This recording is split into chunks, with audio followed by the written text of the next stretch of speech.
Welcome back to Beena's learning class. 5ാം ക്ലാസ്സിലെ basic സയൻസിൻ്റെ 4ാമത്തെ ചാപ്റ്റർ ഞങ്ങളെ സീഡ് ഓഫ് ലൈഫ്, ജീവനുള്ള വിത്തുകൾ. അപ്പോൾ എക്സാമിൻ്റെ 4ഉം 5ഉം ചാപ്റ്ററാണ് ഇപ്പോൾ നമ്മൾ റിവിഷൻ നടത്തുന്നത്. ഇതിനകത്തിലെ 1 വേഡ് ക്വസ്റ്റ്യനും 2 മാർക്കിൻ്റെയും 3 മാർക്കിൻ്റെയും എല്ലാ ക്വസ്റ്റ്യനും ഇതിനകത്തിലുണ്ട്. ആക്ടിവിറ്റി ആയിട്ട് ആക്ടിവിറ്റി 1, ആക്ടിവിറ്റി 2 എന്നാണ് നമ്മുടെ ക്വസ്റ്റ്യൻ ചോദിക്കുന്നത്. നമുക്കെല്ലാം ഒന്ന് ഓടിച്ചിട്ട് നോക്കാം. നിങ്ങൾക്ക് ഏതെങ്കിലും ക്വസ്റ്റ്യൻ ആൻസർ ഇതിനകത്തിൽ കിട്ടാതെ പോയിട്ടുണ്ടെങ്കിൽ അത് എഴുതിയെടുക്കണം നിങ്ങൾ കേട്ടോ. Which all the factors found to be essential for germination of seeds. അതായത് ഞാൻ മലയാളത്തിൽ നല്ലതുപോലെ പറയുന്നില്ല, അല്ലെങ്കിൽ ഇംഗ്ലീഷിൽ നല്ലതുപോലെ പറയുന്നില്ല എന്ന് ഞാൻ ഓരോന്നിൻ്റെയും കമൻറ്റ് ബോക്സിൽ കണ്ടു നിങ്ങൾ കേട്ടോ. ഞാൻ എല്ലാ മലയാളവും വായിക്കുന്നുണ്ട്, ഇംഗ്ലീഷും വായിക്കുന്നുണ്ട് കേട്ടോ. നിങ്ങളത് ശ്രദ്ധിക്കാത്തതുണ്ടായി. ഏതൊരു ക്വസ്റ്റ്യൻ്റെയും മലയാളവും ഇംഗ്ലീഷും ഞാൻ പറയുന്നുണ്ടോ നിങ്ങളെ. അപ്പോൾ 2 കൂട്ടർക്കും അത് പഠിക്കാൻ വേണ്ടി നോക്കി ഇംഗ്ലീഷ് നോക്കിയേ. Which all the factors found to be essential for germination of seeds. വിത്ത് മുളയ്ക്കാൻ ആവശ്യമായ ഘടകങ്ങൾ എന്തെല്ലാം? ഒരു വിത്ത് മുളയ്ക്കണമെങ്കിൽ ഏറ്റവും പ്രധാനപ്പെട്ടത് വായു, ജലം, വാട്ടർ, എയർ. അതായത് the name of plants familiar to you which are growing from seeds. നിങ്ങൾക്ക് പരിചയമുള്ള വിത്ത് മുളച്ചുണ്ടാകുന്ന സസ്യങ്ങൾ ഏതൊക്കെയാണെന്ന് എഴുതുക. നിങ്ങൾക്ക് പരിചയമുള്ള വിത്തുകൾ എടുത്തിട്ട് അത് മുളച്ചുണ്ടാകുന്ന സസ്യങ്ങൾ, നിങ്ങൾക്ക് ഇഷ്ടമുള്ള ഏതെങ്കിലും ഒരു 3 പേര് എഴുതിയാൽ മതി. പയറ്, വെണ്ട, നാളികേരം, അടയ്ക്ക, നെല്ല്, മുളക്, ചീര, പാവൽ, തുളസി, മാവ്, പ്ലാവ് തുടങ്ങിയവ. Pea, ladies finger, coconut, areca nut, chilli, amaranthus, bitter gourd, tulsi, mango tree, jack fruit, ഏതെങ്കിലും ഒക്കെ ഒരു 3 പേര് എഴുതിയാൽ മതി. അടുത്ത, നിങ്ങൾക്ക് പരിചിതമായ ഒരു വിത്തിൻ്റെ സവിശേഷത. Characteristics of seeds. നിങ്ങൾക്ക് ഇഷ്ടമുള്ള പരിചിതമായിട്ടുള്ള ഏതെങ്കിലും ഒരു സീഡ്സ് എഴുതാനാണ്. അപ്പോൾ ഇത് തന്നെ നിങ്ങൾ എഴുതണമെന്നില്ല, നിങ്ങൾക്ക് ഇഷ്ടം. ഇവിടെ ഒരു നാളികേരം അല്ലേ, തേങ്ങയുടെ കാര്യമാണ്. വലിപ്പം കൂടിയ വിത്താണ്, വിത്തുകളിൽ വലിയ വലിപ്പം കൂടിയ വിത്താണ്. ഏകദേശം ഉരുണ്ടാകൃതിയിൽ കാണപ്പെടുന്നു. ഏറ്റവും പുറമെ ചകിരി കൊണ്ടുള്ള ആവരണമുണ്ട്.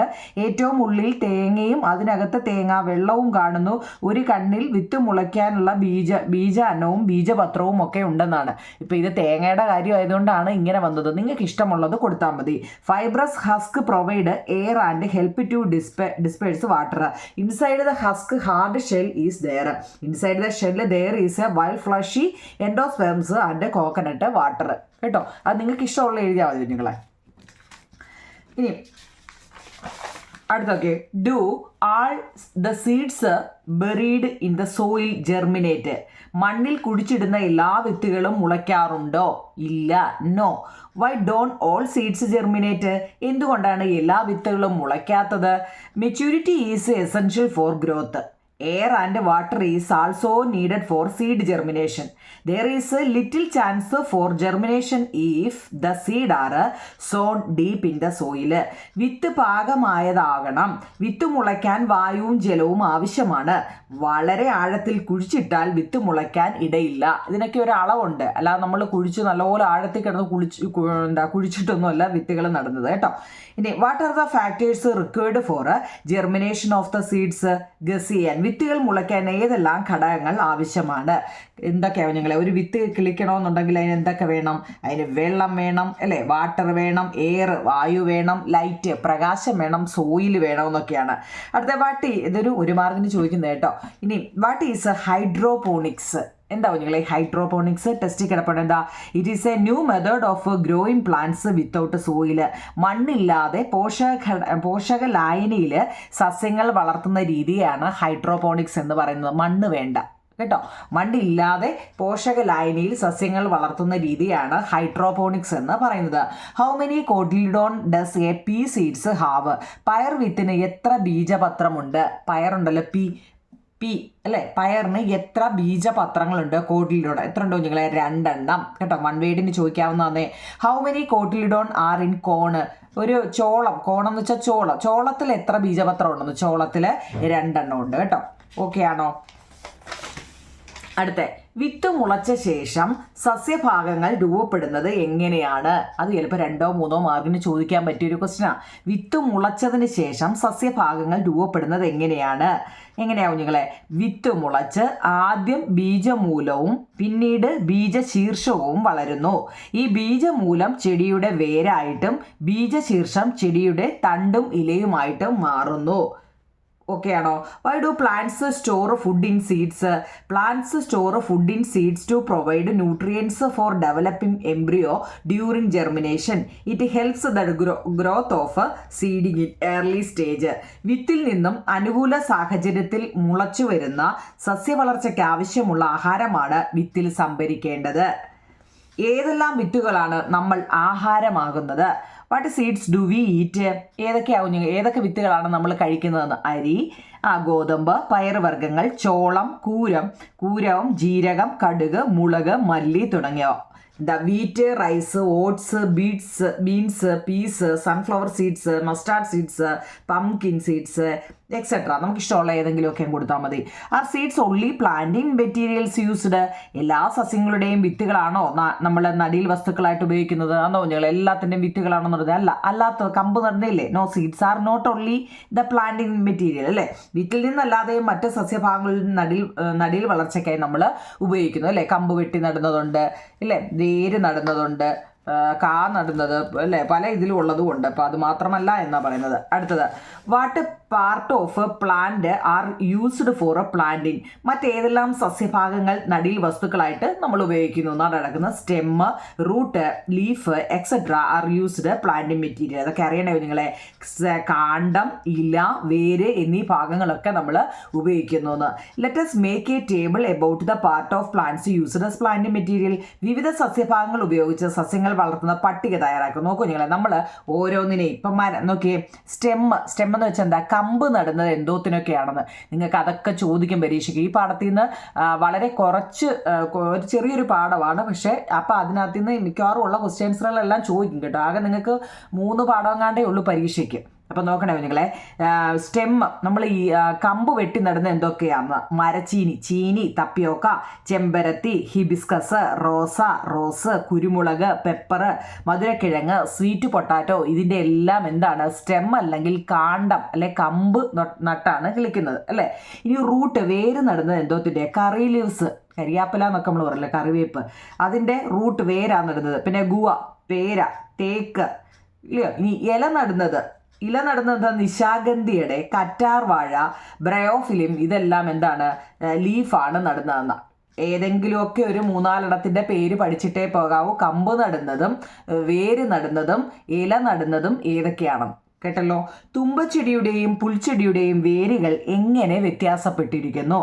തുമ്പച്ചെടിയുടെ കാണ്ഡത്തിൽ നിന്നും ഒരു പ്രധാന വേരും അതിൽ നിന്നും ശാഖാവേരുകളും പുറപ്പെടുന്നു. ഈ വേരുപടലത്തെ തായ് വേരുപടലം എന്ന് പറയുന്നു. എന്താ നിങ്ങളെ? കാണ്ഡത്തിൽ നിന്നും ഒരു പ്രധാന വേരും, അല്ലേ? എൻ്റെ കമ്പ്, കാണ്ഡം എന്ന് ഉദ്ദേശിക്കുന്നത് എൻ്റെ ആ കമ്പിനകത്തു നിന്നും നല്ലൊരു വലിയ പ്രധാന വേരും അതിൽ നിന്നും എന്താ? ശാഖാവേരുകളും പുറപ്പെടും. ആ വേരിൽ നിന്നും അങ്ങോട്ടും ഇങ്ങോട്ടും ഒക്കെ ഇങ്ങനെ ശാഖാവേരുകളും പുറപ്പെടുന്നു. കേൾക്കുന്നുണ്ടല്ലോ? ഇതിനെ എന്ത് പറയുന്നു? ടാപ്പ് റൂട്ട് സിസ്റ്റം അല്ലെങ്കിൽ എന്താ നിങ്ങളെ? തായ് വേരുപടലം എന്ന് പറയുന്നു. പുൽച്ചെടിയിൽ കാണ്ഡത്തിന്റെ ചുവട്ടിൽ നിന്നും നാരുകൾ പോലുള്ള വേരുപടലമാണ് കാണപ്പെടുന്നത്. ഈ വേരുപടലത്തെ നാര് വേരുപടലം അല്ലെങ്കിൽ ഫൈബ്രസ് റൂട്ട്. ഇത് പരീക്ഷയ്ക്ക് ചിലപ്പോൾ ചോദിക്കും, ഇംഗ്ലീഷുകാർക്ക് ചോദിക്കും കുഞ്ഞുങ്ങളെ, എന്താണ് ടാപ്പ് റൂട്ട് സിസ്റ്റവും ഫൈബ്രസ് റൂട്ട് സിസ്റ്റവും തമ്മിലുള്ള ഡിഫറൻസ് എന്താണ്? നിങ്ങളെ ടാപ്പ് റൂട്ട് സിസ്റ്റവും ഫൈബ്രസ് റൂട്ട് സിസ്റ്റവും തമ്മിലുള്ള ഡിഫറൻസ് എന്താണ്? അല്ലെങ്കിൽ തായ് വേരുപടലവും നാര് വേരുപടലവും തമ്മിലുള്ള വ്യത്യാസം. ഇത്രയും മാത്രം എഴുതിയാൽ തന്നെ നമുക്ക് എത്ര 3-4 മാർക്ക് കിട്ടും. കാരണം നോക്കിക്കേ, ആദ്യ കാണ്ഡത്തിൽ നിന്നും ഒരു പ്രധാന വേരും അതിൽ നിന്നുണ്ടാകുന്ന ശാഖാവേരുകളിനെയാണ് നമ്മൾ ടാപ്പ് റൂട്ട് എന്ന് പറയുന്നത്. മറ്റേതോ കാണ്ഡത്തിന്റെ ചുവട്ടിൽ നിന്നും നാരുകൾ പോലെയുള്ള വേരുപടലം, അതിന് വലിയതൊന്നുമില്ല, എല്ലാ നാര് പോലെയുള്ള എല്ലാ വേരുപടലത്തെ നമ്മൾ എന്താ? നാര് വേരുപടലം എന്ന് പറയുന്നു. അപ്പോൾ ആ ക്വസ്റ്റ്യൻ ആൻസറും പഠിച്ചല്ലോ. 16 പറഞ്ഞേ നിങ്ങളെ. ഇപ്പോൾ അടുത്ത അങ്ങനെയാണെങ്കിൽ അത് ഇംഗ്ലീഷിൽ എങ്ങനെ എഴുതുന്നില്ല? What is the difference in root system of grass and എന്താ ലൂക്കസ് പ്ലാന്റ്? ഇത് വേറെ അല്ലേ? അത് തന്നെ difference root system grass and Leucas. അതായത് Leucas main root arise from the stem. These root system is a tap root system. ഇംഗ്ലീഷുകാർ എങ്ങനെ എഴുതുന്നത്? അത് ടെസ്റ്റ് കിടപ്പുണ്ടോ കേട്ടോ. ടാപ്പ് റൂട്ട് സിസ്റ്റം എന്താണ്? In grass fibre like root grow from the base of stem. These root system is called fibrous root. ഇനി ടെസ്റ്റിൽ ഇല്ലെങ്കിൽ തന്നെ ഇതങ്ങ് എഴുതിയെടുക്കണം കേട്ടോ. വായിക്കാൻ പറ്റുന്നുണ്ടോ നിങ്ങളെ? Leucas a main root. ഇവിടെ ലൂക്കസ് എന്ന് തുമ്പച്ചെടിയാണ് ഉദ്ദേശിക്കുന്നത്. Arise from the stem these root system is tap root system കേട്ടോ. എഴുതിയെടുക്കണേ. ഇനി നമ്മൾ അടുത്ത കുറേ കൂടെ ക്വസ്റ്റ്യൻ എന്ന് വെച്ച് കഴിഞ്ഞാൽ ഏതെങ്കിലും അതിനകത്തിൽ വലിയ കാര്യമില്ല. നോക്കിയേ, what factors are required for a germination of the seeds? വിത്ത് മുളയ്ക്കാൻ എന്തെല്ലാം ഘടകങ്ങൾ ആവശ്യമാണ്? നമ്മളത് ആദ്യമേ പറഞ്ഞ വാട്ടർ, സൺലൈറ്റ്, ഈ 4 പേര് മറന്നു പോകല്ലേ. ഫോർ സീഡ് ടു ജെർമിനേറ്റ്, എങ്ങനെയാണ് ഒരു വിത്ത് മുളയ്ക്കൽ ചോദ്യം കേട്ടോ നിങ്ങളെ. ഫോർ സീഡ് ടു ജെർമിനേറ്റ്, അതായത് water is necessary for the germination of seeds but the factors like soil and sunlight are not necessary. Beside water, air and suitable temperature are also necessary for seed germination. Different seeds have different germinations time and suitable temperature. അല്ലോ മനസ്സിലായോ നിങ്ങളെ? അതായത് നമ്മളൊരു വിത്ത് മുളയ്ക്കണമെന്നുണ്ടെങ്കിൽ അതിന് എന്താവശ്യമാണ്? Germination of water is necessary, വെള്ളം ആവശ്യമാണ്. ജെർമിനേഷൻ ഓഫ് സീഡ്സ് എന്ന് വെച്ചാൽ വിത്ത് മുളയ്ക്കണമെന്നുണ്ടെങ്കിൽ നമുക്ക് വാട്ടർ ഈസ് വെള്ളം ആവശ്യമാണ്. ബട്ട് ദ ഫാക്ടേഴ്സ് ലൈക്ക്, എന്നാലോ അത് മാത്രമാണോ കുഞ്ഞുങ്ങളെ? മണ്ണ് എന്തൊക്കെയാ? But the factors like soil and sunlight എന്തൊക്കെയാ? എന്നാൽ മണ്ണ്, സൂര്യപ്രകാശം എന്നീ ഘടകങ്ങൾ ആവശ്യമില്ല. ജലത്തിന് പുറമെ വായു, അനുയോജ്യമായ താപനില എന്നിവയും വിത്ത് മുളയ്ക്കാൻ ആവശ്യമാണ് അല്ലെ. Suitable temperature are also necessary for seed germination. Different seeds have different germination time എന്ന് വെച്ചാൽ എന്താ? വ്യത്യസ്ത വിത്തുകൾക്ക് മുളയ്ക്കാൻ വ്യത്യസ്ത സമയവും വ്യത്യസ്ത താപനിലയും ചൂട് അല്ലെ. പല ചെടികൾക്ക് പല രീതിയിലായിരിക്കും ഉദ്ദേശിക്കുന്നത്. Different seeds have different germinations times and suitable temperature. കണ്ടോ, അതിൻ്റെ ഇംഗ്ലീഷും ഉണ്ട് കുഞ്ഞുങ്ങളെ, മലയാളം ഉണ്ട്. അതൊരു ഇമ്പോർട്ടൻ്റ് ക്വസ്റ്റ്യൻ ആട്ടോ. Germination to seed to germinate എന്നുള്ള ക്വസ്റ്റ്യൻ ആൻസർ കേട്ടോ. അടുത്ത നമ്മൾ പറഞ്ഞതാണ് എന്താ? ഹൈഡ്രോപോണിക്സ് എന്താണ്? മണ്ണില്ലാതെ സസ്യങ്ങൾ വളർത്തുന്ന നൂതന രീതിയാണ് ഹൈഡ്രോപോണിക്സ്. ഈ കൃഷിരീതി മണ്ണിന് പകരം പോഷക ലായനിയാണ് ഉപയോഗിക്കുന്നത്. ഇനി 2 മാർക്കിൽ ഏറ്റവും പ്രധാനപ്പെട്ട കുഞ്ഞുങ്ങൾ എന്താണ് ഈ കോട്ടിലിഡോൺ അല്ലെ ബീജപത്രം എന്നാൽ എന്താണ്? കോട്ടിലിഡോൺ എന്ന് വെച്ചാൽ എന്താണ്? The food for the plant until the seed germinate and grow a leaf obtained from the cotyledon. വിത്ത് മുളച്ച് ഇല ഉണ്ടാകുന്നത് വരെ ചെടിക്കുള്ള ആഹാരം ലഭിക്കുന്നത് നമ്മുടെ ബീജപത്രത്തിൽ നിന്നാണ്. നമ്മൾ ആഹാരം പാകം ചെയ്യുന്നത് ഇലയിൽ വെച്ചാണ് നമ്മൾ എപ്പോഴും പറയും അല്ലേ. ഒരു ചെടിയുടെ ആഹാരം നടത്തുന്നത് അതിൻ്റെ ഇലയിൽ വെച്ചാണ് ആണല്ലോ. അപ്പം ഈ ഇല ഉണ്ടാകുന്നതിന് മുമ്പേ ഇവരെങ്ങനെയാ? ഇല ഉണ്ടാകുന്നതിന് മുമ്പേ എന്ത് ചെയ്യുന്നു? ചെടിക്കുള്ള ആഹാരം ലഭിക്കുന്നത് നമ്മുടെ ബീജപത്രത്തിൽ നിന്നാണ്. ഇവിടെ എന്താ നിങ്ങളെ? ബീജപത്രം, അതായത് കോട്ടിലിഡോണം. അങ്ങനെയാണെങ്കിൽ എന്താണ് ഈ എൻഡോസ്പേം എന്ന് വെച്ച് കഴിഞ്ഞാൽ? Endosperm is the part attached to the cotyledon, അതായത് ബീജപത്രത്തോട് ചേർന്ന് കാണപ്പെടുന്ന ഭാഗമാണ്. ഇപ്പം അറ്റാച്ച്ഡ് ടു ദ കേട്ടോ, അതിനോട് ചേർന്ന് കാണപ്പെടുന്ന ഭാഗമാണ് എൻഡോസ്പേം, അല്ലെങ്കിൽ എന്ത് പറയുന്നത്? അതിൻ്റെ English endosperm. In plants with only one cotyledon the food for the plant is obtained from the endosperm until the seed germinate and grow its leaves. ഒരു ബീജപത്രം മാത്രമുള്ള സസ്യങ്ങളിൽ വിത്ത് മുളച്ച് ഇല ഉണ്ടാകുന്നത് വരെ ചെടിക്കുള്ള ആഹാരം ലഭിക്കുന്നത് അതിൻ്റെ ബീജാന്നത്തിൽ നിന്നുമാണ്. നമ്മൾ ആദ്യമേ പറഞ്ഞു അല്ലേ. ഒരു ഇല ഉണ്ടാകുന്നത് വരെയും, അത് 1 മാർക്കിനായാലും ചോദിക്കാം നിങ്ങൾ, ഇല ഉണ്ടാകുന്നത് വരെ ഇതെവിടെ വെച്ചാണ് ആഹാരം ലഭിക്കുന്നത്? ബീജാന്നത്തിൽ നിന്നുമാണ്. ബീജാന്നം കേട്ടോ, എൻഡോസ്പേം.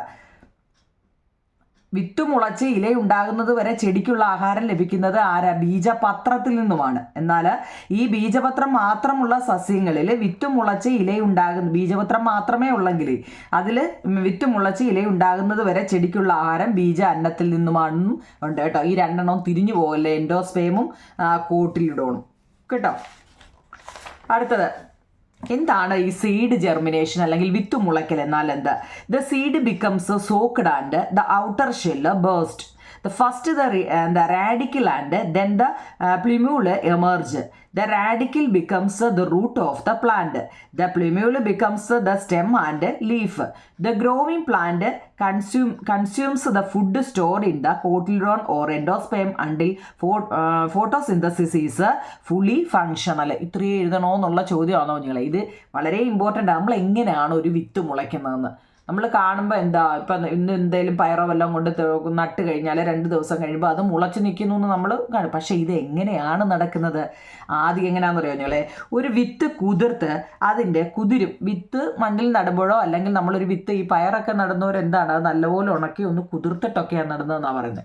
അപ്പം രണ്ടായാലും മണ്ണിലൊഴിച്ച് നമ്മൾ വെള്ളം ഒഴിക്കും. നടുമ്പോൾ എന്തായാലും വെള്ളം ഒഴിക്കുമല്ലോ. അപ്പോൾ അത് ആ വിത്ത് എന്ത് ചെയ്യുന്നു? കുതിർന്ന് എന്ത് ചെയ്യുന്നു? അതിൻ്റെ ആ പുറമേ ഉള്ള തോട് അങ്ങ് ഷെൽ ബേസ്റ്റ് പൊട്ടിപ്പോകുന്നു. ആദ്യം എന്ത് ചെയ്യുന്നു, ഫസ്റ്റ് ദ റാഡിക്കിൾ ആൻഡ്, ആദ്യം ബീജമൂലവും പിന്നീട് പ്ലിമ്യൂളും എമർജ്. എന്താണ്, ആദ്യം ബീജമൂലവും പിന്നീട് ബീജശീർഷവും പുറത്തു വരുന്നു.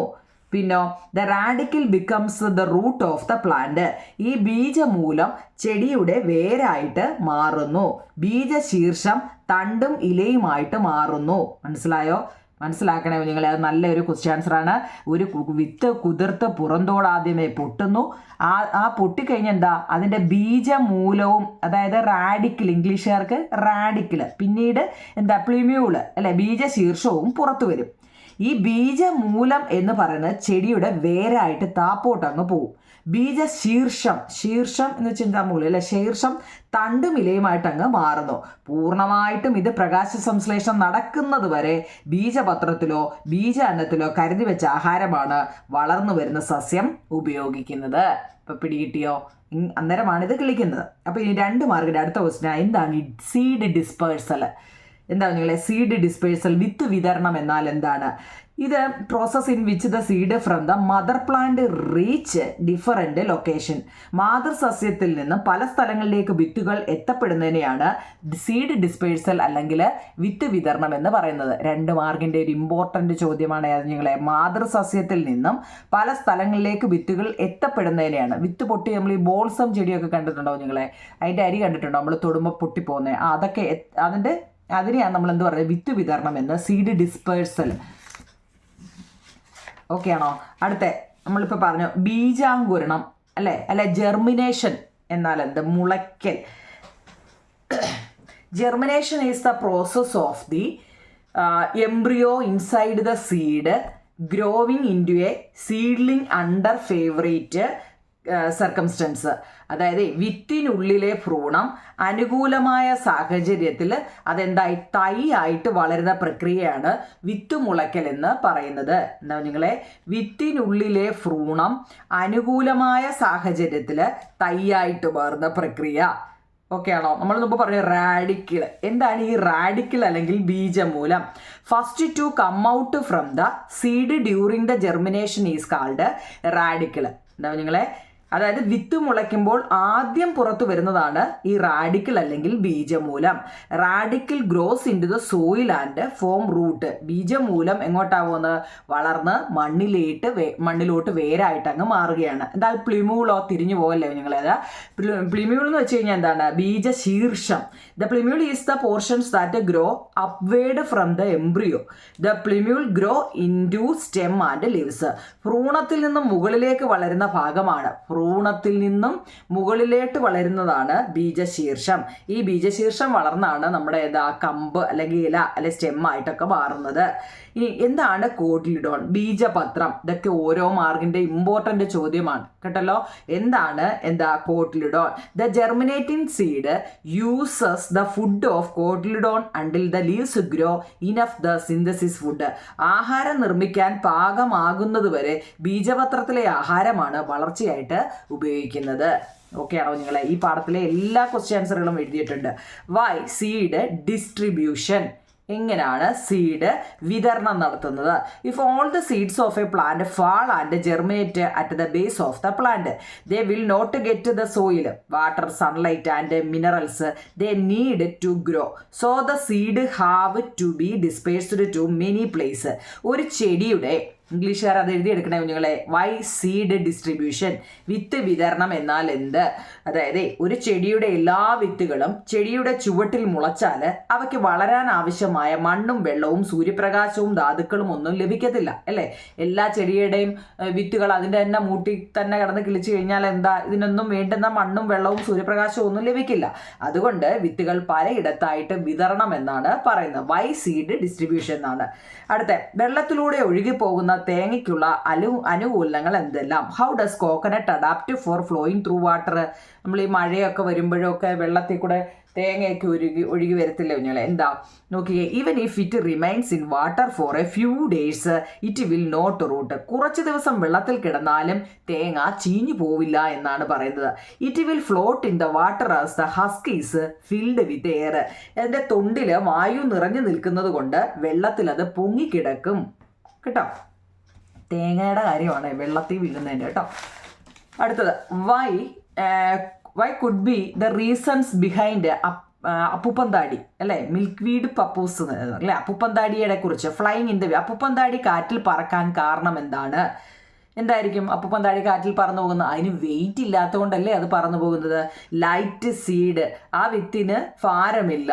അതുപോലെ തന്നെ hair like part to fly have part that help to fly, അതിൻ്റെ രോമം പോലുള്ള അല്ലേ, അപ്പുപ്പന്താടിയുടെ കണ്ടിട്ടില്ലേ നിങ്ങൾ, അതിൻ്റെ രോമം പോലെയുള്ള ഭാഗങ്ങളുണ്ട്, അതുകൊണ്ട് അതെന്താ പറന്ന് പോകുന്നത്. അടുത്ത ജന്തുക്കളും പക്ഷികളും ആഹാരമാക്കുന്നത് എന്തൊക്കെ ഫലങ്ങളാണ് നിങ്ങൾക്ക് ചുറ്റുമുള്ളത്? എന്തൊക്കെയാണ് നിങ്ങൾ? What are the fruits around you that animals and birds eat? എന്തൊക്കെയാ നമുക്കറിയാവുന്നൊക്കെ എഴുതി, ആപ്പിൾ, ഓറഞ്ച്, മുന്തി എന്ത് വേണമെങ്കിലും ഒക്കെ എഴുതാം കേട്ടോ. നമുക്ക് ചുറ്റുമാണെങ്കിൽ എന്തൊക്കെയാ? പപ്പായ അല്ലേ, മാങ്ങ അല്ലേ, ചക്ക, ഇങ്ങനെയൊക്കെ എന്തെങ്കിലുമൊക്കെ എഴുതിയാൽ നമുക്ക് ചുറ്റും അല്ലേ. ഫലങ്ങൾക്ക് പക്ഷികളെ ആകർഷിക്കുന്നതിനുള്ള എന്തെല്ലാം പ്രത്യേകതകളുണ്ട്? അതൊരു ഇമ്പോർട്ടൻ്റ് ചോദ്യമാണ്. ഈ ഫ്രൂട്ട്സിൻ്റെ what are the features of fruits for attracting birds, പക്ഷികളെ അട്രാക്റ്റ് ചെയ്യുന്ന അല്ലെ ആകർഷിക്കുന്ന എന്തെല്ലാം പ്രത്യേകതയുണ്ടോ നിങ്ങളെ? അതിൻ്റെ നല്ല ഫ്ലഷി പാർട്ടായിരിക്കും, sweet taste, bright colour, aromatic smell, soft texture, നല്ല മാംസളമായ ഭാഗങ്ങളും മധുരമുള്ള രുചി, നല്ല കളറ്, നല്ല മണം, ഇതൊക്കെ ഉള്ളത് കൊണ്ടാണ് എന്താ പക്ഷികൾ അതിൻ്റെ അടുത്തോട്ട് പറന്ന് വന്ന് കഴിക്കുന്നത്. അടുത്ത പാകമാകുമ്പോൾ പൊട്ടിത്തെറിച്ച് വിത്ത് വിതരണം ചെയ്യുന്നത്. What plants do you know that burst and release seed when they ripen? നല്ലപോലെ വിളഞ്ഞു കഴിയുമ്പോൾ പൊട്ടി വരുന്ന ഏതാ? ലേഡീസ് ഫിംഗർ, വെണ്ടയ്ക്ക അല്ലേ, ബോൾസം, അതുപോലെ റബ്ബറിൻ്റെ കായ, ഇതെല്ലാം എന്താ നല്ലപോലെ വിളയുമ്പോൾ പൊട്ടിത്തെറിച്ച് പോകുന്ന സാധനങ്ങളാണ്. Why is the uses of vein and leaves? വളരെ ഇമ്പോർട്ടൻ്റ് ആണ് കുഞ്ഞുങ്ങളെ. സിര vein and leaves. It is through vein of leaves water is brought to the leaf and food is taken from the leaf. ഇലകളിലെ സിരകളുടെ ഉപയോഗം എന്താണെന്നാണ് നമ്മളോട് ചോദിച്ചിരിക്കുന്നത്. ഇലകളുടെ സിരകളിലൂടെയാണ് ഇലകളിലേക്ക് വെള്ളം കൊണ്ടുവരുന്നത്. Uses of vein in leaves 3 മാർക്കിൻ്റെ ഒരു ചോദ്യമാണ്. എന്താണ് uses of vein in leaves? ഇലകളുടെ സിരകളിലൂടെയാണ് ഇലകളിലേക്ക് വെള്ളം കൊണ്ടുവരുന്നത്. It is through vein of leaves water is brought to the leaf and food is taken from the leaf അല്ലേ. പിന്നെ ഇലയിൽ നിന്നും ആഹാരം കൊണ്ടുപോകുന്നതും സിരകൾ വഴിയാണ്, കൊണ്ടുപോകുന്നതും സിരകൾ വഴിയാണ്. ഓക്കെ ആണോ? അടുത്ത എന്താണ് റെക്ടിക്കുലേറ്റീവ് വെനേഷൻ? അതായത് ഇലകളെ കുറിച്ച് ആ ടെസ്റ്റിൽ തന്നെ പടം കൊടുത്തിട്ടുണ്ടോ നിങ്ങളെ? ഇലയുടെ ഓരോന്ന് ഉണ്ടോ? അതിനകത്തിൽ റെക്ടിക്കുലേറ്റീവ് വെനേഷൻ എന്ന് വെച്ച് കഴിഞ്ഞാൽ ജാലിക സിര വിന്യാസം എന്നാണ്. അപ്പം നോക്കി നിങ്ങളെ, many small branches that come out from it are connected to each other like the link of a net. This is reticulative venation. പരീക്ഷയ്ക്ക് 2 വെനേഷൻ ചോദിക്കുന്നതാണ്. റെക്ടിക്കുലേറ്റീവ് വെനേഷനും പാരലൽ വെനേഷനും തമ്മിലുള്ള വ്യത്യാസം എന്താണെന്ന് ചോദിക്കും. നിങ്ങൾ ഉറപ്പായിട്ടും ചോദിക്കുന്നതാണ്. പാരലൽ എന്ന് വെച്ച് കഴിഞ്ഞാൽ അറിയാം എന്താ, സമാന്തര, അത് തങ്ങളിൽ കൂട്ടിമുട്ടാത്ത അല്ലേ, സമാന്തര സിരാവിന്യാസമാണ്. അവർ തങ്ങളിൽ കൂട്ടിമുട്ടത്തില്ല ആ ലൈനുകൾ. അതായത് the vein in the leaf start from the node of the leaf and reach the tip in parallel without touching each other. നമ്മൾ ഈ ചാപ്റ്റർ പഠിപ്പിച്ചപ്പോൾ ഇതിനെക്കുറിച്ചെല്ലാം വിശദമായിട്ട് പറഞ്ഞതാ. പിന്നെ എക്സാം ആയതുകൊണ്ട് ഒന്നും കൂടി എന്തൊക്കെയാണെന്ന് പറഞ്ഞതേ ഉള്ളൂ കേട്ടോ. ഇനി അടുത്ത അപ്പം അതിനകത്ത് ലീവ്സ് എന്താണ് ഈ വെനേഷൻ എന്നൊക്കെ ചോദിച്ചാൽ അറിയണേ നിങ്ങൾ. Leaves are called the food factories of the പ്ലാന്റിൽ. അപ്പോൾ അത് 1 മാർക്കിന് ചോദിക്കും കേട്ടോ. Dash are called food factories of the plant. ഏതാ? ലീവ്സ് ആണ്. പാർട്ട് ഓഫ് ദ ലീഫ് എന്ന് വെച്ച് കഴിഞ്ഞാൽ ഒരു ലീഫിന്റെ പാർട്ടുകളാണ് ലാമിന, പെറ്റിയോള, വെയിന്, മിഡ്രിപ്പ്, ഇതൊക്കെ കേട്ടോ. ലീഫ് വെനേഷൻ എന്ന് വെച്ച് കഴിഞ്ഞാൽ അത് ടെസ്റ്റിൽ കിടപ്പുണ്ട്. എന്താണ് venation? The pattern formed by the vein on the leaf is called leaf venation. Venation എന്നാൽ എന്തെന്ന് പഠിച്ചിട്ട് പോണേ നിങ്ങൾ. 1 മാർക്കിൻ്റെ ചോദ്യമാണ് ഇത് കേട്ടോ. ഇമ്പോർട്ടൻ്റ് മാത്രമാണ് ഞാൻ ഈ പറയുന്നത്. പിന്നെ അതിനകത്ത് കുറേ എക്സ്പെരിമെൻ്റ് ഉണ്ട്, അത് നമ്മുടെ ടെസ്റ്റിലുള്ളതാണ്. Soil required for the germination of seed. ഒരു വിത്തിന് മണ്ണ് വേണോ വേണ്ടായോ എന്നുള്ളതിനെ കുറിച്ച് കണ്ടോ. അതിന് അതിൻ്റെ വേണ്ടുന്ന മെറ്റീരിയൽസ്, പ്രൊസീജിയർ, അതിൻ്റെ ഒബ്സർവേഷന്, ഇൻ്റർഫറൻസും ഒക്കെ നോക്കണേ കേട്ടോ. അതുപോലെ തന്നെ വെള്ളമില്ലെങ്കിൽ എങ്ങനെയാണെന്നുള്ളത് കേട്ടോ. അത് നമ്മൾ പറഞ്ഞതാണ്. അതുപോലെ ഇപ്പോൾ നോക്കിയോ നിങ്ങളെ, നമ്മൾ ഈ പാഠത്തിനകത്തിൽ ആകെ 3 എക്സ്പെരിമെൻ്റ് ആണ്. അതായത് ഒരു വിത്ത് കിളിക്കണമെന്നുണ്ടെങ്കിൽ വായുവില്ലെങ്കിൽ അത് കിളിക്കാൻ പറ്റുമോ, അല്ലെങ്കിൽ വെള്ളം ഇല്ലെങ്കിൽ അതിന് കിളിക്കാൻ പറ്റുമോ, സൂര്യപ്രകാശം കടക്കാത്ത സ്ഥലത്ത് വെച്ച് കഴിഞ്ഞാൽ ഇത് കിളിക്കാൻ പറ്റുമോ എന്നുള്ളത് 3 എക്സ്പെരിമെൻ്റ് നല്ലപോലെ നമ്മുടെ ടെസ്റ്റിൽ കൊടുത്തിട്ടുണ്ട് കേട്ടോ. വിത്ത് മുളയ്ക്കുന്നതിന് വായു, ജലം ഇവ അനുകൂല താപനില എന്നിവയൊക്കെ ആവശ്യമാണെന്നൊക്കെ തെളിയിക്കാനുള്ള എക്സ്പെരിമെൻ്റ് ആണ് കേട്ടോ. അപ്പോൾ ഇനി അടുത്ത 4ാമത്തെ ചാപ്റ്റർ അത്രയേ ഉള്ളൂ. 5ാമത്തെ ചാപ്റ്റർ എന്ന് പറയുന്നത് ഏറ്റവും പ്രധാനപ്പെട്ട ഒരു ചാപ്റ്ററാണ്. എന്താണ്? കയ്യെത്തും ദൂരത്ത് ആകാശം, സ്കൈ നിയർ അറ്റ് ഹാൻഡ്. അപ്പോൾ അതിനകത്തിലെ നോട്ട് നമ്മൾ തന്നതാണ്, എന്നാലും കിട്ടാത്തവർക്ക് വേണ്ടിയാണ് ഇപ്പോൾ ഈ ലിങ്ക് ഇട്ടത്. Can you name some of the world famous astronomers? ലോക പ്രശസ്തരായ ജ്യോതിശാസ്ത്രജ്ഞന്മാരിൽ ചിലരുടെ 2 3 പേര് പറയാൻ. Galileo, Newton, Copernicus. അല്ലേ, എല്ലാം മലയാളം എഴുതി ഇംഗ്ലീഷും എഴുതി വെച്ചിട്ടുണ്ട് നിങ്ങൾ കേട്ടോ. അവനവൻ്റെ എഴുതിയെടുക്കുക. Can you name some famous Indian astronomers? പ്രശസ്തരായ ഇന്ത്യൻ ജ്യോതിശാസ്ത്രജ്ഞന്മാരുടെ പേരുകൾ. ആര്യഭട്ട, ഭാസ്കരാചാര്യൻ കേട്ടോ, Bhaskaracharya. How did may stories evolve about the stars? ആകാശത്തെ നക്ഷത്രങ്ങളെ പറ്റി കഥകൾ ഉണ്ടായത് എങ്ങനെയാണ്? The ancient people imagined certain shape connecting the neighboring stars.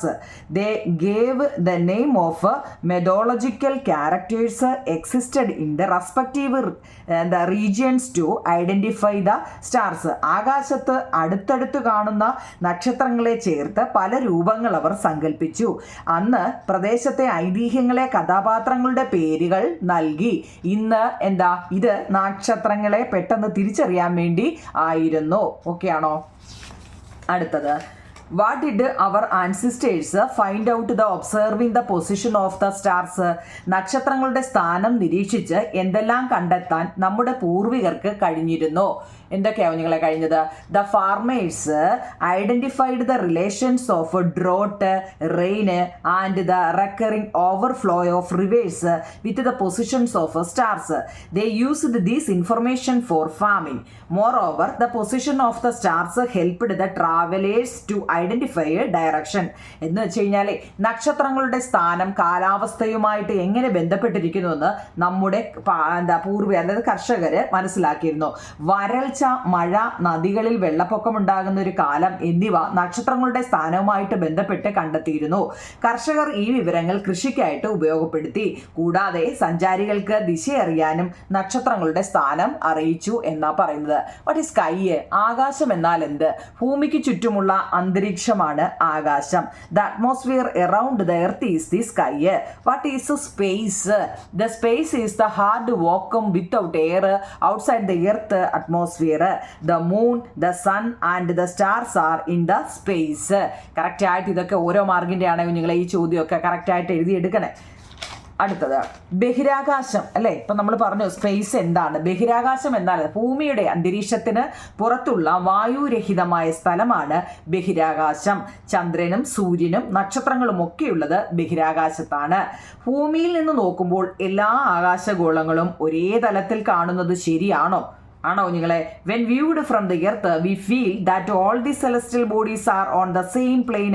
It is really like that. അതായത് ആൽഫ സെഞ്ചുറി എന്ന് പറയുന്നത്, Alpha Centauri large enough to accommodate 16 lakh earth, 14 lakh crore kilometre far from the earth. Alpha Centauri എന്ന് പറയുന്നത് 16 ലക്ഷം ഭൂമിയെ ഉൾക്കൊള്ളാവുന്ന വലിപ്പമുള്ള ഒരു നക്ഷത്രമാണെന്നാണ് പറയുന്നത്. ഭൂമിയിൽ നിന്ന് 40 ലക്ഷം കോടി കിലോമീറ്റർ അകലെയാണ് ഇതെന്ന്. അടുത്ത sun, the large enough to accommodate 30 lakh. ഇതെല്ലാം നിങ്ങളുടെ ടെസ്റ്റിലുണ്ട് കുഞ്ഞുങ്ങളെ. വട്ടം വരച്ച് സൂര്യൻ്റെയും ചന്ദ്രൻ്റെയും ഒക്കെ പടം വരച്ചിട്ട് ഇത് എഴുതിയിട്ടുണ്ട്. 13 ലക്ഷം ഭൂമിയെ ഉൾക്കൊള്ളാനുള്ള വലിപ്പമുള്ള നക്ഷത്രമാണ് നമ്മുടെ സൂര്യൻ എന്നാണ് പറയുന്നത്. അതുപോലെ തന്നെ എന്താണ് എർത്ത് എന്ന് വെച്ചാൽ 50 ചന്ദ്രനെ ഉൾക്കൊള്ളാവുന്ന വലിപ്പമാണ് നമ്മുടെ എർത്തിന്. മൂണെന്ന് വെച്ച് കഴിഞ്ഞാൽ ഭൂമിയിൽ നിന്നും 3.84 കിലോമീറ്റർ അകലെ നക്ഷത്രങ്ങളുടെ ഒരു കൂട്ടമാണ് നക്ഷത്രക്കൂട്ടം എന്നൊക്കെ പറയുന്നു കേട്ടോ. ഓക്കെ ആണോ? ഇതിൻ്റെ മലയാളവും ഇംഗ്ലീഷും ഉണ്ടോ കുഞ്ഞുങ്ങൾ കേട്ടോ. ഇതെല്ലാം പറയേണ്ടത് കൊണ്ടാണ് ഞാൻ ഇച്ചിരി സ്പീഡിൽ പോകുന്നത്. അടുത്തത്, വാട്ട് ഈസ് എന്താണ് ഈ ഹണ്ടർ അല്ലെങ്കിൽ ഓറിയോൺ? എന്താണ് വേട്ടക്കാരൻ എന്നറിയപ്പെടുന്ന നക്ഷത്രക്കൂട്ടം? This is the constellations visible in the eastern horizon at dusk in December. When the stars are connected we can imagine the shape of a hunter and hence given the name hunter. The Greek gave the name Orion, which is the name of the hunter is their mythology. December മാസങ്ങളിൽ സന്ധ്യാസമയത്ത് നമ്മുടെ കിഴക്കൻ ചക്രവാളങ്ങളിൽ, അതായത് ഇപ്പം നമ്മൾ നോക്കുമ്പോഴേ നിങ്ങൾ ഇന്ന് നോക്കിയായിരുന്നില്ല, ചന്ദ്രനോട് അടുത്ത് ഒരു വലിയ നക്ഷത്രത്തിനെ നമുക്ക് കാണാൻ കഴിയും. ഡിസംബർ മാസത്തിൽ സന്ധ്യാസമയത്ത് കിഴക്കൻ ചക്രവാളത്തിൽ കാണാവുന്ന നക്ഷത്രഗണമാണ് ഓറിയോൺ. ഇതിലെ നക്ഷത്രങ്ങളെ തമ്മിൽ യോജിപ്പിച്ചാൽ ഒരു വേട്ടക്കാരൻ്റെ രൂപം നമുക്ക് സങ്കല്പിക്കാവുന്നതാണ്. ഗ്രീക്കുകാർ അവരുടെ ഐതിഹ്യത്തിലെ വേട്ടക്കാരനായ ഓറിയോണിൻ്റെ പേരാണ് ഈ നക്ഷത്രഗണത്തിന് നൽകിയിരിക്കുന്നത്. പിടികിട്ടിയോ? ഇനി എന്താണ് സപ്തഋഷി? സപ്തം എന്ന് വെച്ചാൽ 7 ആണ്, അല്ലെ 7. This is the constellation. A group of stars is called constellation ആണ് കുഞ്ഞുങ്ങളെ. അതായത് എന്താണ് ഈ കോൺസ്റ്റലേഷൻ എന്ന് വെച്ചാൽ എന്താണ്? ഒരു കൂട്ടം, എ ഗ്രൂപ്പ് ഓഫ് സ്റ്റാർസ്, കൂട്ടം കൂടി നിൽക്കുന്ന നക്ഷത്രങ്ങളെയാണ് നമ്മൾ എന്ത് പറയുന്നത്? കോൺസ്റ്റലേഷൻ എന്ന് പറയുന്നത്. This is A constellation is the northern Horizon dearly visible during the month of April. The name Saptarishis was given by Indians because 7 stars can be seen very clearly in this constellation. കേട്ടോ, സപ്തഋഷി എന്നുള്ളത് ഇംഗ്ലീഷുകാർ ഇത് എഴുതിയെടുക്കണം കേട്ടോ. എന്നാൽ മലയാളം മീഡിയക്കാർ എന്ത് എഴുതണം കുഞ്ഞുങ്ങളെ? April മാസത്തിൽ വടക്കൻ ചക്രവാളങ്ങളിൽ കാണപ്പെടുന്ന നക്ഷത്രമാണ്, ഏപ്രിലാണ് നമ്മുടെ പള്ളിക്കൂടമൊക്കെ അടച്ചിരിക്കുമ്പോഴേ വടക്ക് ഭാഗത്ത് കാണപ്പെടുന്ന നക്ഷത്രമാണ് സപ്തർഷികൾ. 7 നക്ഷത്രങ്ങളെ വ്യക്തമായി കാണാവുന്നതിനാലാണ് ഈ കൂട്ടത്തിന് ഇന്ത്യൻ സപ്തർഷികൾ എന്ന് പേര് വന്നത്. യൂറോപ്യൻ രാജ്യങ്ങളിൽ ഇത് ബിഗ് ഡിപ്പർ, ബിഗ് ഡിപ്പർ എന്ന പേരിൽ അറിയപ്പെടുന്നു. ഓക്കെ ആണോ? നക്ഷത്ര നിരീക്ഷണത്തിന് എന്തെല്ലാം ഒരുക്കങ്ങൾ നടത്തേണ്ടതാണ്? What preparations do we need for star watching? In the sky is cloudy star watching will be difficult, so non cloudy day must be selected. ആകാശം മേഘാവൃതമായ ദിവസം നക്ഷത്രം നിരീക്ഷണം സാധ്യമല്ല, ഇല്ലയോ? മേഘാവൃതമല്ലാത്ത ദിവസം നമ്മൾ തിരഞ്ഞെടുക്കണം. If looked through a telescope star can be seen clearly. ടെലിസ്കോപ്പിലൂടെ നമ്മൾ നോക്കിയാലേ കൂടുതൽ വ്യക്തമായി നക്ഷത്രങ്ങളെ നമുക്ക് കാണാൻ കഴിയും. Globe stars chart etcetera should be helpful. Globe, നക്ഷത്ര ചാർട്ട് എന്നിവ നമ്മൾ കരുതണം. Seek the presence of experienced person. ഇനി ഇതൊക്കെ ഉണ്ടെങ്കിൽ തന്നെയും ഇതിനെക്കുറിച്ചൊക്കെ അറിയാവുന്ന, അതായത് വിദഗ്ധന്മാരുടെ ശരിയായ സാന്നിധ്യം നമുക്ക് ആവശ്യമാണ്. ഇത് നമ്മൾ പോയി നിന്ന് നോക്കിയാൽ നമുക്ക് വല്ലതും അറിയാം നിങ്ങളെ. ഇതിനെക്കുറിച്ച് അറിയാവുന്നവരെ കൂടി നമ്മൾ കൂടെ കൊണ്ടുപോകണം. ബഹിരാകാശ നിലയം അല്ലെങ്കിൽ സ്പേസ് സ്റ്റേഷൻ എന്നാൽ എന്ത്? A space station is a laboratory setup in the space. We can observe and conduct experiment from the space. It is a self in a space station. ബഹിരാകാശത്ത് നിന്ന് തന്നെ നിരീക്ഷണങ്ങൾ നടത്താനും പരീക്ഷണങ്ങൾ ചെയ്യാനും ഒരുക്കിയ പരീക്ഷണശാലയാണ് ബഹിരാകാശ നിലയം. What problems can be faced by the people who reach the space station for experiment? പരീക്ഷണങ്ങൾക്കായി ബഹിരാകാശ നിലയത്തിൽ എത്തുന്നവർക്ക് എന്തെല്ലാം പ്രശ്നങ്ങളായിരിക്കും നേരിടേണ്ടി വരുന്നത്? അവർക്ക് no air, no food, weightless due to no gravity, not easy to move. വായുവില്ല, ഭക്ഷണമില്ല, ആകർഷണ ബലം അനുഭവപ്പെടാത്തതിനാൽ അവർക്ക് ഭാരമില്ല, ചലിക്കാൻ കഴിയുന്നില്ല. ഇത് വളരെ ഇമ്പോർട്ടൻ്റ് ഒരു ക്വസ്റ്റ്യൻ ആണ്. അടുത്തത്, what special arrangement are needed to overcome some problems? ഇത്തരം സംഭവങ്ങൾ മറികടക്കാൻ എന്തെല്ലാം സംവിധാനങ്ങൾ നമുക്ക് വേണ്ടി വരും? എന്തൊക്കെ വേണം കുഞ്ഞുങ്ങളെ? Air cylinder are used. വായു നിറച്ച സിലിണ്ടറുകൾ ഉപയോഗിക്കണം. Suitable food for space is used. ബഹിരാകാശത്ത് ഉപയോഗിക്കാൻ കഴിയുന്ന തരത്തിലുള്ള ഭക്ഷണം നമ്മൾ കരുതണം. Special space suit are used. Space ഇതിൻ്റെ സ്യൂട്ടുകൾ, നമ്മൾ സാധാരണ ഇടുന്ന ഡ്രസ്സല്ല, ഇതിന് സ്പേസ് സ്യൂട്ടുകളാണ് ധരിക്കേണ്ടത്. ഇനി ചന്ദ്രനെ കുറിച്ചാണ്. Which is the closest celestial body to the earth? ഇതൊക്കെ 1 മാർക്കിൻ്റെ ചോദ്യമാണ്. ഭൂമിയുടെ ഏറ്റവും അടുത്തുള്ള ആകാശഗോളമാണ് മൂണ്. വിച്ച് ഈസ്, ഇതൊക്കെ 1 മാർക്കിൻ്റെ ഫില്ലപ്പിന് ചോദിക്കുന്നത് കൊണ്ടാണ്. എല്ലാം ഉണ്ട് ഇതിനകത്തിൽ. 1 മാർക്ക്, 2 മാർക്ക്, 3 മാർക്ക്, ഇതെല്ലാം ഉണ്ട്. അതുകൊണ്ട് സെപ്പറേറ്റ് ഇനി ഞാൻ തരേണ്ട കാര്യമില്ല. Which is the satellite of the earth? ഭൂമിയുടെ ഉപഗ്രഹം ഏതാണെന്ന് ചോദിച്ചു കഴിഞ്ഞാൽ ഏതാ നിങ്ങളെ? മൂൺ, ചന്ദ്രനാണ്. What is satellite? ഉപഗ്രഹം എന്നാൽ എന്ത്? Satellite are the celestial bodies which revolve around the planet. ഗ്രഹങ്ങളെ ചുറ്റുന്നവയാണ് ഉപഗ്രഹങ്ങൾ. Can the moon shine on its own? ചന്ദ്രന് സ്വയം പ്രകാശിക്കാൻ കഴിയുമോ നിങ്ങളെ? No, the moon cannot shine on its own. The sunlight fall on the moon get reflected. The reflected right make the moon glow. സൂര്യപ്രകാശം ചന്ദ്രനിൽ തട്ടി പ്രതിഫലിക്കുന്നതുകൊണ്ടാണ് ചന്ദ്രന്റെ പ്രകാശമായി ചന്ദ്രന് പ്രകാശമായിട്ട് നമുക്ക് തോന്നുന്നത് സൂര്യന്റെ പ്രകാശമാണ് കേട്ടോ. What are the features of the moon? ചന്ദ്രന്റെ പ്രത്യേകതകൾ എന്തെല്ലാമാണ്? സ്ഫെറിക്കൽ ഷേപ്പാണ്, cannot shine on its own, seen from the earth, the shape varying from several days. എന്ന് വെച്ചാൽ ഗോളാകൃതിയാണ്, സ്വയം പ്രകാശിക്കുന്നില്ല. ഇതെല്ലാം എന്താണ്? ചന്ദ്രന്റെ പ്രത്യേകതകളാണ്. ഭൂമിയിൽ നോക്കുമ്പോൾ ആകൃതിയിൽ പല ദിവസങ്ങളിൽ വ്യത്യാസം കാണുന്നുണ്ട് അല്ലേ ചന്ദ്രനിൽ. What is luminous object are there in the sky? പ്രകാശിക്കുന്ന ഏതെല്ലാം വസ്തുക്കൾ ആകാശത്തിലുണ്ടെന്ന്. The sun, stars. പ്രകാശിക്കുന്ന രണ്ടെണ്ണേ ഉള്ളൂ, സണ്ണും സ്റ്റാർസും. How do differentiate the stars and other celestial bodies? നക്ഷത്രങ്ങളെയും മറ്റ് ആകാശഗോളങ്ങളെയും എങ്ങനെ തിരിച്ചറിയാം? Stars are self luminous celestial bodies. സ്വയം പ്രകാശിക്കുന്ന ആകാശഗോളങ്ങളാണ് നക്ഷത്രങ്ങൾ. Planets and satellite are not self luminous. ഗ്രഹങ്ങളും ഉപഗ്രഹങ്ങളും സ്വയം പ്രകാശിക്കുന്നില്ല. The light that fall on these bodies get reflected and it make them glow. അവയിൽ പ്രകാശിക്കുന്ന സൂര്യപ്രകാശത്തെ പ്രതിഫലിക്കുന്നത് മൂലം അവ പ്രകാശിക്കുന്നതായിട്ട് നമുക്ക് തോന്നുന്നതാണ്.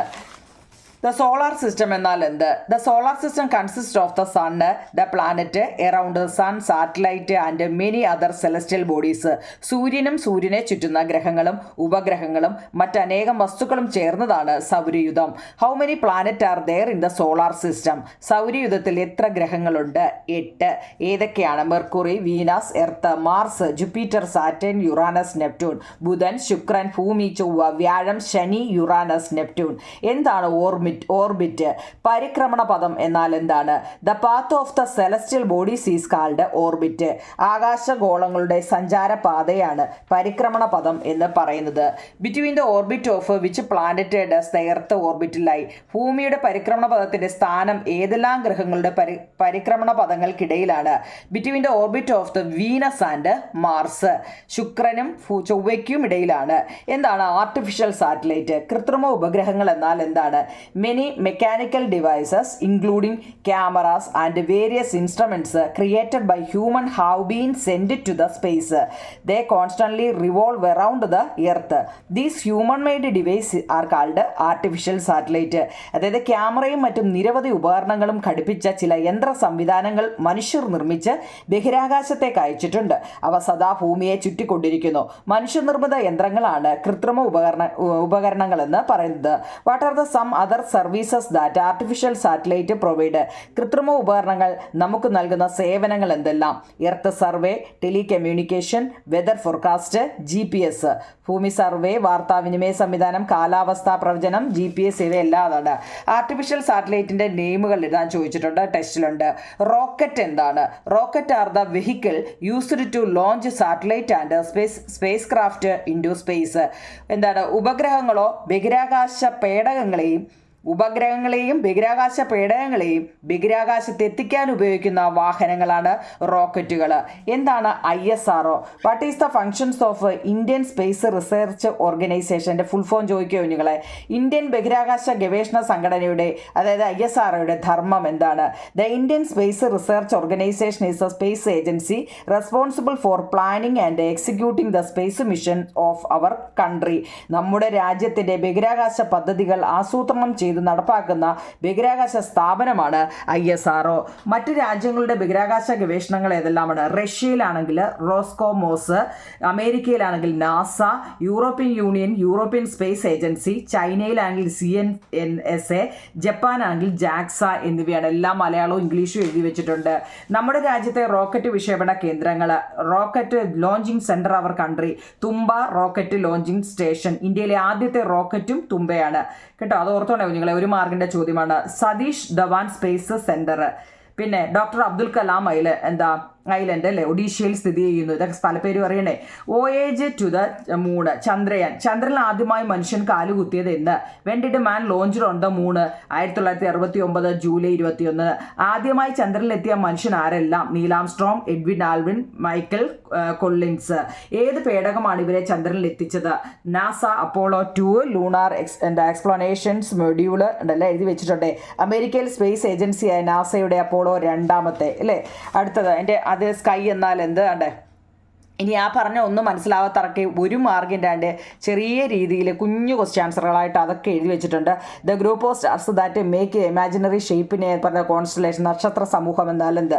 കേട്ടോ നിങ്ങളെ, ആ നമ്മൾ പറഞ്ഞതിൻ്റെ എല്ലാം ഏറ്റവും ചെറിയ രീതിയിൽ എന്ന് വെച്ചാൽ ഒന്നും അറിയാൻ വയ്യാത്തവർക്ക് വേണമെങ്കിൽ ഈ ഓരോ വരി പഠിച്ചിട്ട് പോയാലും മതി. ഇതൊക്കെ എന്നുണ്ടാകുന്നു എപ്പോൾ ഉണ്ടാകുന്നു എന്നൊക്കെ നിങ്ങൾ നിങ്ങളൊന്ന് പോസ് ചെയ്തിട്ടിട്ട് സമാധാനത്തെ നോക്കി പഠിക്കണേ. ഈ സപ്തർഷി എന്ന് വെച്ച് കഴിഞ്ഞാൽ 8 എണ്ണം അതിൻ്റെയൊക്കെ തൻ്റെ പേര് ഉൾപ്പെടെ കൊടുത്തിട്ടുണ്ട്. കാരണം ഇത് ഞാൻ ലിങ്കിനകത്ത് നിങ്ങൾക്ക് ഇട്ട് പഠിപ്പിച്ചാവും നിങ്ങൾ കേട്ടോ.